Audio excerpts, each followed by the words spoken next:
Hey everyone, so today आज हमने करना है हनी ड्यू बुक का फर्स्ट चैप्टर जिसका नेम है the best Christmas present in the world. तो अभी चैप्टर का नेम क्या है कि जो सबसे ज़्यादा बेस्ट, सबसे ज़्यादा अच्छा क्रिसमस का गिफ्ट इस पूरे संसार में, इस पूरी दुनिया में। तो इसे हम इस चैप्टर में रीड आउट करने वाले हैं। तो चलो बिफोर यू रीड उसको पढ़ लेते हैं कि पहले हम रीड करें। तो उससे पहले क्या गिवन है information. There are some dates or periods of time in the history of the world that are so significant that everyone knows and remembers them। तो कुछ डेट्स होते हैं और कुछ पीरियड ऑफ टाइम होते हैं हिस्ट्री में जो कि इतने ज़्यादा सिग्निफिकेंट मीन्स इम्पॉर्टेंट, इतने ज़्यादा इम्पॉर्टेंट होते हैं कि उनको हमें सभी उनको याद रखते हैं और सभी को उनको पता होता है। The story you will read mentions one such date and event, a war between the British and the Germans in 1914. Can you guess which war it was? तो जो स्टोरी इस चैप्टर में हम रीड आउट करने वाले हैं वो होगी इसी वॉर के इन बिटवीन होगी, जो किसके के बिटवीन हुई थी, ब्रिटिश और जर्मन्स। क्या वॉर हुई थी? तो ये 1914 में हुई थी। जो इस the name of this war is world war 1। ये हुई थी वर्ल्ड वॉर 1। ये इनका टाइम पीरियड था 1914 टू 1918 तक ये वॉर चली थी। तो this was the time period of this war. चलो आगे रीड करते हैं अभी हम। ओके, सो इस बॉक्स को आप रीड आउट कर लेना। आई spotted it in a junk shop. अब नरेटर के बारे में पढ़ लेते हैं। तो अभी नरेटर कह रहा है, I means the narrator who is narrating the story, वो कह रहा है कि मैंने उसे, इट मतलब कुछ तो चीज़ होगी, but let me tell you वो चीज़ क्या है। एक रोल टॉप डेस्क है। तो वो कह रहा है कि मैंने उस रोल टॉप डेस्क को, उस चीज़ को कहाँ पर देखा? एक जंक शॉप। जंक शॉप मतलब जहाँ पर सेकेंड हैंड कोई भी मटेरियल मिलता है उसको हम जंक शॉप कह देते हैं। In Bridport, Bridport is name of a place. तो कहाँ पर देखा उन्होंने? एक जंक शॉप। वो जो जंक शॉप है वो कहाँ पर है? ब्रिडपॉट। और रोल टॉप डेस्क, क्या देखा था उन्होंने? एक रोल टॉप डेस्क देखा था एक जंक शॉप में जो कि ब्रिडपॉट में है। The man said it was early 19th century। तो मैन ने कहा कि ये 19th century मतलब ये 19th century से पहले का है। And oak, और ये ओक से क्या है? बना हुआ है। I had wanted one, और मुझे ऐसा एक चाहिए था। But they were far too expensive, but ये बहुत ज़्यादा एक्सपेंसिव थे। This one was in a bad condition, और जो ये वाला था ये तो बहुत ज़्यादा बैड कंडीशन में था। The role top in several pieces, मतलब इन्होंने थोड़ी सी इनफॉर्मल लैंग्वेज का यूज़ किया हुआ है यहाँ पर। तो जो रोल टॉप था मतलब इतना ज़्यादा गंदा था कि उसमें सेवरल पीसेस, सेवरल कट्स थे। अब यहाँ पर उसकी कंडीशन बताई जा रही है। In several pieces one leg clumsily mended, मतलब एक जो लेग थी वो बहुत ज़्यादा गलत से तरीके से, मतलब ऐसे चलाऊ काम करने के लिए उसको ठीक करा हुआ था। Scratch marks all down one side, और जो स्क्रॉच मार्क्स थे मतलब बर्न मार्क्स थे वो सभी इनकी एक साइड पर थे।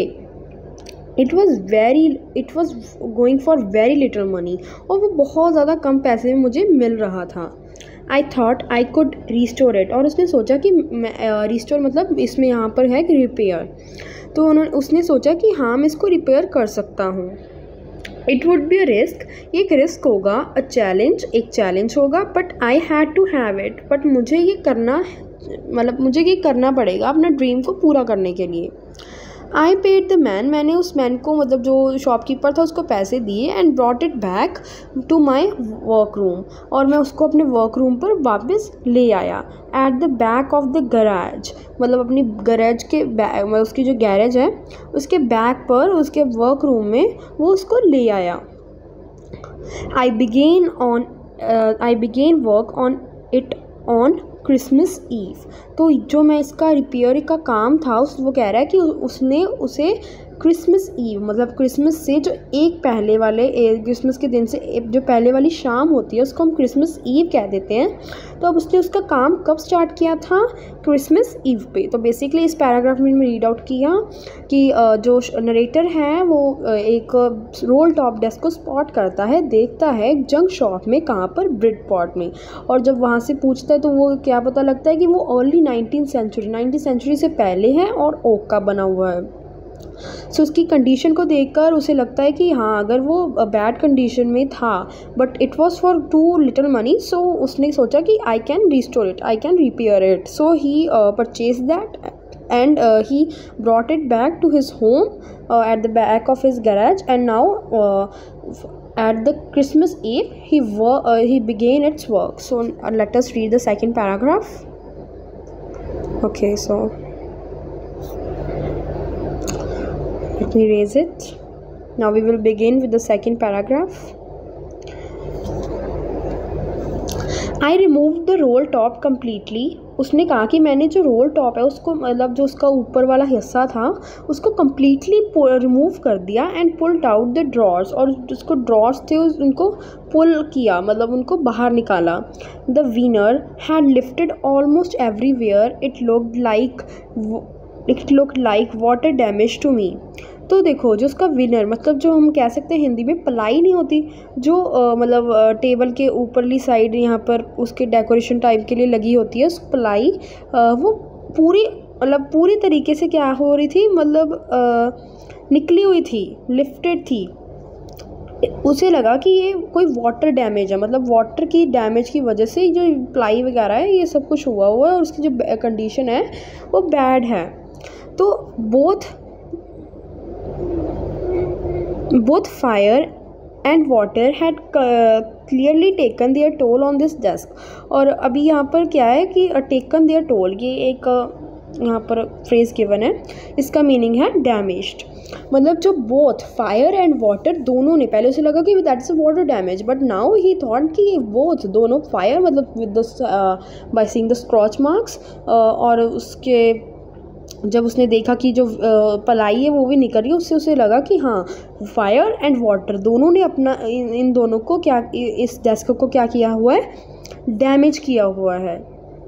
द लास्ट ड्रॉर वो स्टक फास्ट, जब जो लास्ट ड्रॉर था वो बहुत ज़्यादा स्टक हुआ था fast. I tried all I could to ease it gently, और मैंने इतना ट्राई किया कि मैं उसे जेंटली बाहर निकाल लूँ, बट वो नहीं कर पाया। In the and I use brute force, अब इन द एंड उसने अपनी सारी फोर्स यूज़ करी, बहुत ज़्यादा फोर्स यूज़ करने के बाद I stuck it sharply with side of my fist and drawer flew open to reveal a shallow space underneath a secret drawer. अब जब उसने अपनी थोड़ी सी शार्पली उन्हें यूज़ किया तो उसने अपनी फिस्ट के साइड से ड्रॉर को ऐसे मारा, और the drawer flew open to reveal a shallow space. जब वो बाहर निकला तो उसने देखा कि अभी यहाँ पर पिक्चर में भी आपको गिवन है, जैसे उसने उसको बाहर निकाला तो उसमें एक शैलो स्पेस थी, जैसे एक और क्या गिवन है, एक और शैलो स्पेस जहाँ पर एक सीक्रेट ड्रॉर था। There was something in there, और उसने कहा कि उसमें कुछ था। I reached in and took out a small tin box, मैंने उसके अंदर देखा और मैंने वहाँ से एक स्मॉल टिन बॉक्स को बाहर निकाल लिया। सेलो टेप्ड, और उस पर सेलो टेप, मतलब सेलो टेप से on the top of it was a piece of lined notepaper and written on it in shaky handwriting, Jim's letter, last letter received January 25, 1915। अब उसमें सेलो टेप के through ऊपर उसके it was a piece of line note paper, उस पर लिखा हुआ था in a shaky hand writing, मतलब बहुत ज़्यादा जो कांपती हुई हैंड राइटिंग है ना, उससे लिखा हुआ था कि क्या लिखा था, जिम्स लास्ट लेटर रिसीव्ड जनवरी 25 को 1915 में ये लेटर उन्होंने रिसीव हुआ। किसका? जिम्स का। एक नाम आया है जिम, आपने याद रखना है। To be buried with me when the time comes, और उसने कहा कि ये जो लेटर है वो मेरे साथ क्या होना चाहिए, बुरी होना चाहिए, मतलब मेरे साथ दबा दिया जाए जब, मतलब टाइम आएगा जब मेरी डेथ हो जाएगी। I did it that it wait I did it that it was wrong of me. Opened the box, but curiosity got the better of my scruples. It usually does. तो वो कहता है कि पहले मैंने सोचा कि ये कुछ रॉन्ग होगा, कुछ गलत होगा मेरे लिए, बट एज़ हमारी जो क्यूरियोसिटी है, हमारा ह्यूमन नेचर है, हमें हमेशा से जागरूकता होती है कि हमें हर चीज़ को देखना है. तो उसने भी कहा कि मेरी जो फीलिंग है, हेजिटेशन है, उसके ऊपर मेरी क्यूरियोसिटी आ गई और मैंने उसको खोल लिया. Inside the box there was an envelope. उसमें एक लिफाफा था, एनवेलप था. The address read. अब उसमें एड्रेस क्या लिखा हुआ था? Mrs Jem McPherson. अब मिसेस एड्रेस अभी हमें देखना है. मिसेस जेम मैकपर्सन मतलब एक और नेम आ गया, मिस जेम्स मैकपर्सन और Mister Jim McPherson. 12 Copper Beeches Bridport. अब यहाँ पर एड्रेस है Dorset. I took out the letter and unfolded it. It was written in a pencil and dated it on the top December 26, 1914. अब देखो उसने receive कब हुआ? जनवरी 25 कहाँ पर? 1915 में. और उससे मतलब उन्होंने लिखा कब था? दिसंबर 26, 1914 में. तो आई होप कि आपको यहाँ तक सब कुछ समझ लगा होगा. We are going to do the next part in the next video. So I hope that you got this first part. एक बार सो कॉम्प्रिहेंशन की वीडियो हम अलग बनाएंगे. Hope you do well. Bye bye.